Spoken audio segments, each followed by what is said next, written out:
भगवान को बिल्व के पत्र बहुत बहुत प्यारे होते हैं।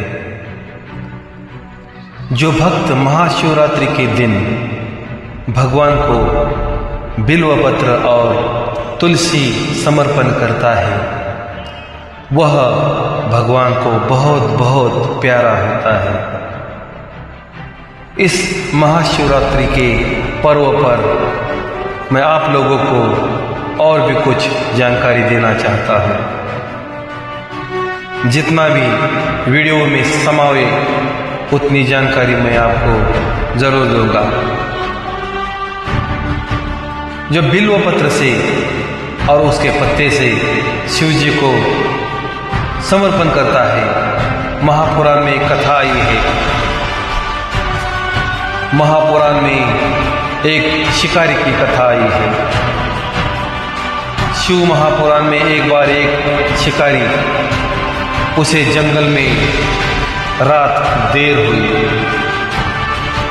तब उसने एक बेल वृक्ष पर रात बिताने का निश्चय किया और वहाँ वो रुक गया।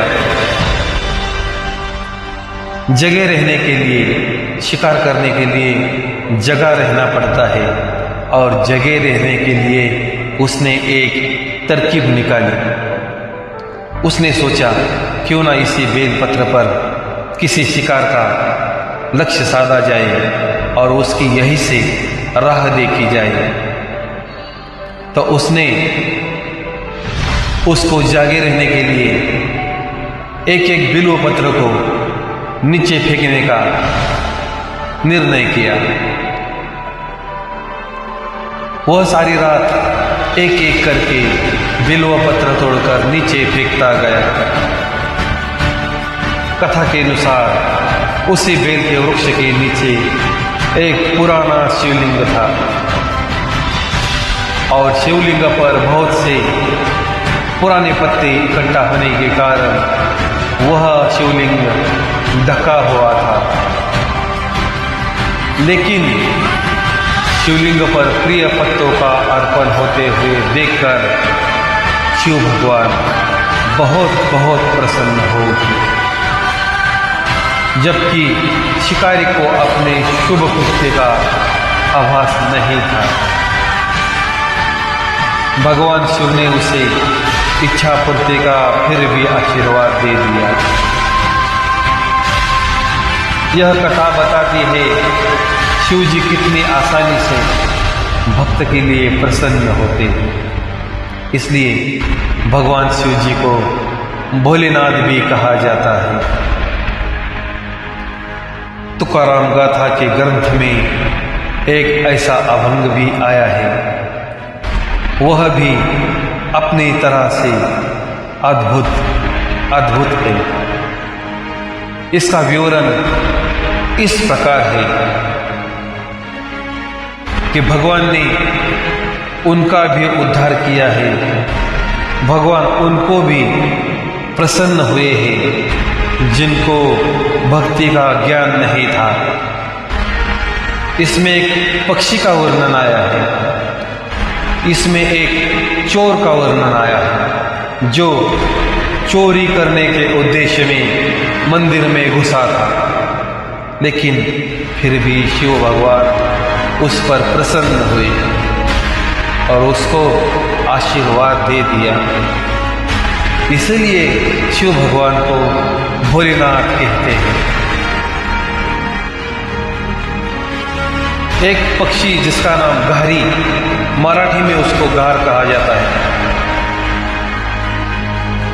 तो वो अपने कुछ भक्ष्य के लिए एक शिवलिंग के पास उतरी थी और वो इधर उधर अपना भक्ष्य ढूंढने लगी। तब उसने अपने पंखों से फड़ात्कार किया, तो पंखों की फड़ात्कार की वजह से वहाँ स्थित हुए शिवलिंग पर हवा जाने लगी और वह हवा शिवलिंग के ऊपर ऐसी लगने लगी तो भगवान प्रसन्न हुए और उस पक्षी को उस जीवन से मुक्त किया। भगवान परमात्मा चोर पर भी प्रसन्न हुए थे। तो अभंग इस तरह का है जो मैं अभी आपको थोड़ा सा गाकर दिखाता हूं। देवे के लिए कैसे कैसे उधरी ले अनायासे, ऐका नवलयाची ठेव, ऐका नवलयाची ठेव, ऐका नवलयाची ठेव, नेनताही भक्तिभाव, नेनताही भक्तिभाव,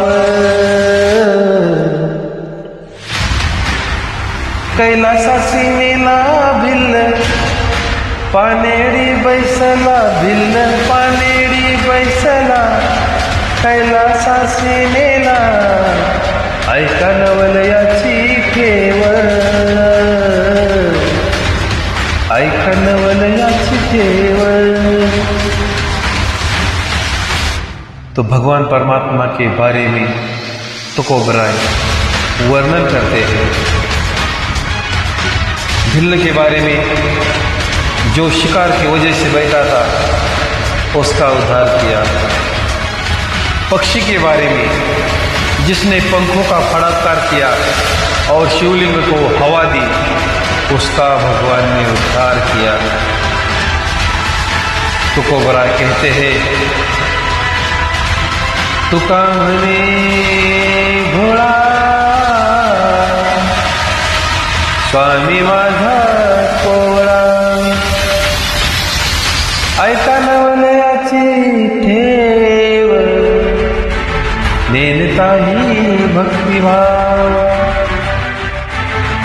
तुकोबराय कहते हैं, भगवान परमात्मा अगर भक्त सच्चे हृदय से उसकी सेवा करे और उसके प्रिय वस्तु को उसको समर्पण करे तो भगवान परमात्मा प्रसन्न होते हैं।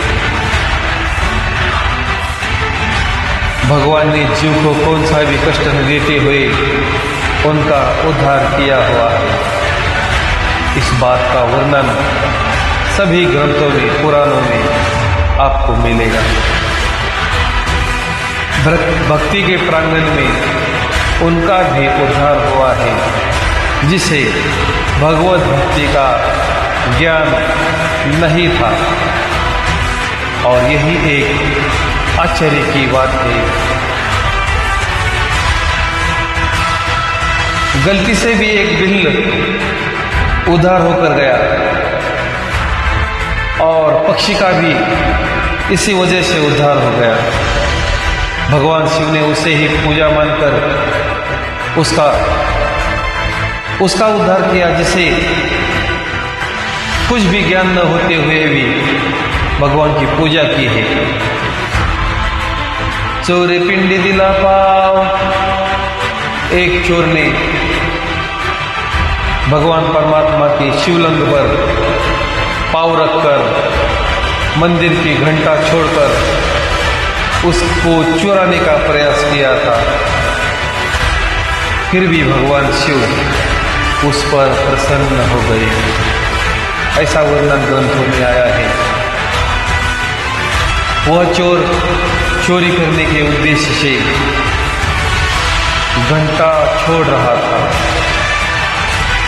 तो भगवान परमात्मा ने ऐसा समझ लिया कि वह उसका समर्पण भाव है।